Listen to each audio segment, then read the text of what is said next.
Check this out. Attention is a hell of a drug. It's all happening. Static Selector.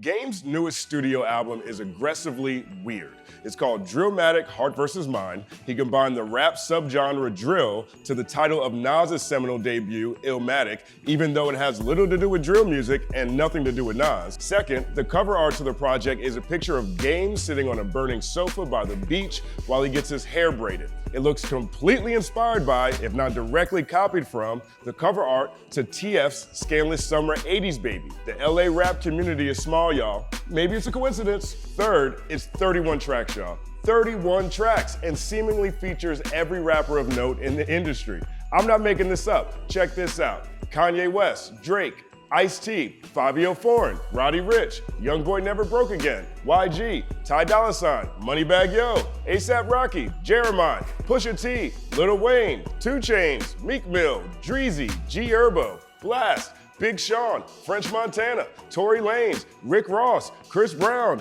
Blueface, Twista, Cam'ron, Chloe, and Cassie.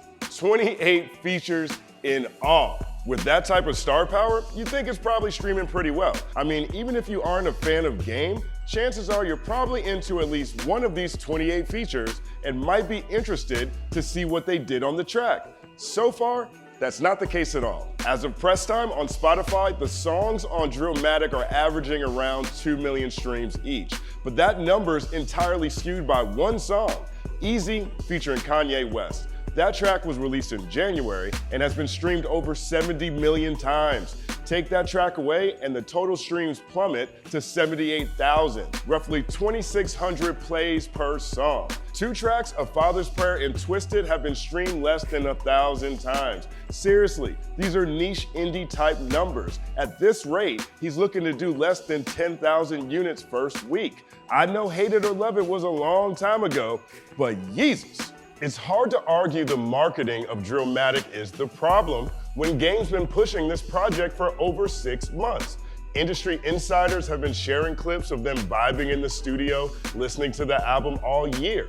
Game's also been hitting the podcast circuit crazy. He was on Drink Champs in March, Up Rocks' Fresh Pair in April, 360 with Speedy Norman, and Hotboxing with Mike Tyson in June, I Am Athlete in July, No Jumper in August. The word is out. But the only thing that people are reacting to are the repetitive shots he's been taking at icons and former advocates, Dr. Dre, Eminem, and 50 Cent. On his Drink Champs appearance, for example, not only did Game say he was the G in G Unit, 50 Cent's collective in which he was briefly a member, but he stated that Kanye West has done more for him in the past 2 weeks than Dr. Dre did for him his whole career.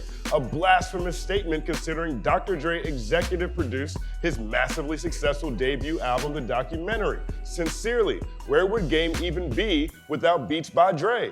In his I Am Athlete interview, Game describes how he felt about being left off of this year's now iconic Super Bowl halftime performance. He said, "We on the West Coast are the only mofos who have this crab in a barrel mentality where we want to keep each other down. Snoop was there because he's safe and he's a legend. Snoop is icon, Dre is icon, M is an icon, but M is not from LA. 50 is not from LA. I'm not taking away from the fact that they were there on the Super Bowl, but LA cats wouldn't have been in the Detroit Super Bowl or the New York Super Bowl. It just wouldn't have happened. The effing Rams are in the Super Bowl, bro. LA, LA, LA, all around the Super Bowl, and I didn't get the call. I was hurt by that. LA, LA, LA, all around the Super Bowl, and I didn't get the call. I was hurt by that." I believe Game. I'm sure he felt really bad. I'm sure he felt like he was voted off the island. But if I'm Dr. Dre and I'm producing the Super Bowl, and Game, who's not only been a wild card since before he stepped in the industry, but was actively beefing with 50 Cent pretty much his whole career, I wouldn't have invited him either. Now, Ice Cube, on the other hand, Ice Cube should have been there. Straight Outta Compton should have been the first song we heard. Nevertheless, Game's desperation spree peaked this week with the release of The Black Slim Shady, a 10-minute plus diss track aimed at Eminem. The concept is wild convoluted. The track opens with Game getting into an Uber driven by Stan's brother. Yes, that's Stan. Apparently, Stan has a brother. Game kidnapped him. Then for the next 9 minutes, he raps in a pseudo Slim Shady flow, says Big Sean is the best rapper in Detroit, calls out Eminem for cultural appropriation, then says M wants to be African. The whole track is tacky and wild racist. I'd show you some lines, but it's really not worth it. But making the word vomit even worse, for some reason, Game decided to troll M's daughter Haley online this week as well. Peter Quillen shared photos of Haley from when she was a baby to present day. Haley's now 26 years old.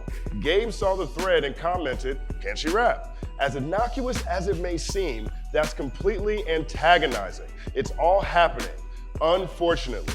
And what's most ironic is that the Game has spent the better part of the year making all kinds of lofty proclamations about the greatness of Drillmatic. He said on IG, "I know my album gonna be the best album of 2022 because the energy feels like I just signed my deal. You never heard me rap like this, I promise you." Then he said, "When it drops, I promise you that if you put your ear to it, you will understand why I'm the best rapper alive." And probably most ironically, he said, "My controversy has always stepped on my greatness, but that's all about to change." See, judging from all the desperate statements made along this 7-month buildup, from the Black Slim Shady to commenting on pictures of Haley, we don't believe you, Game. You need more people. The point is this: Drillmatic could have been something special. The original version only had 8 songs. Somehow it ballooned to 31.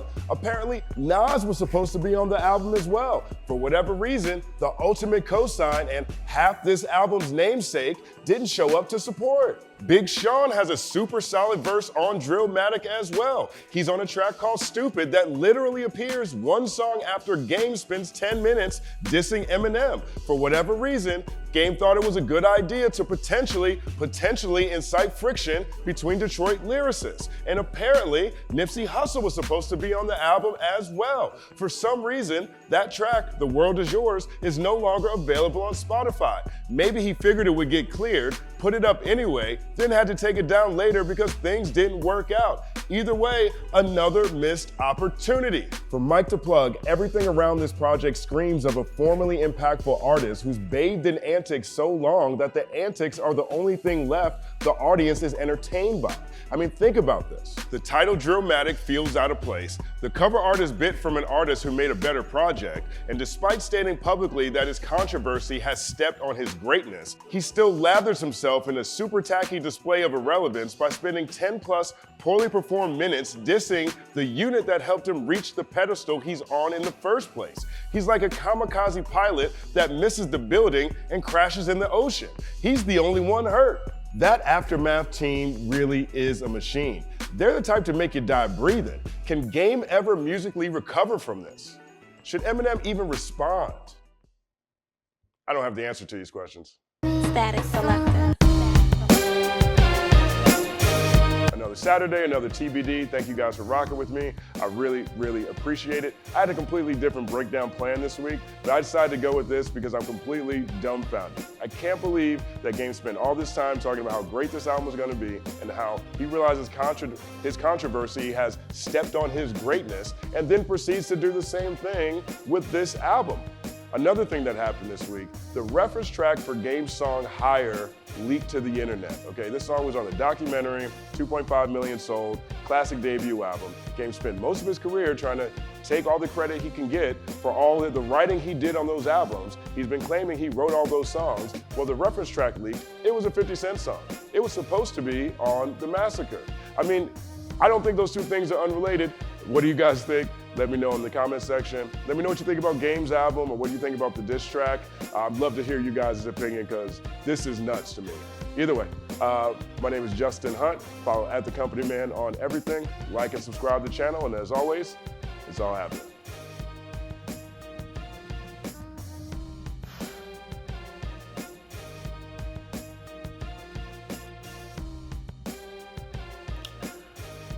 But boy,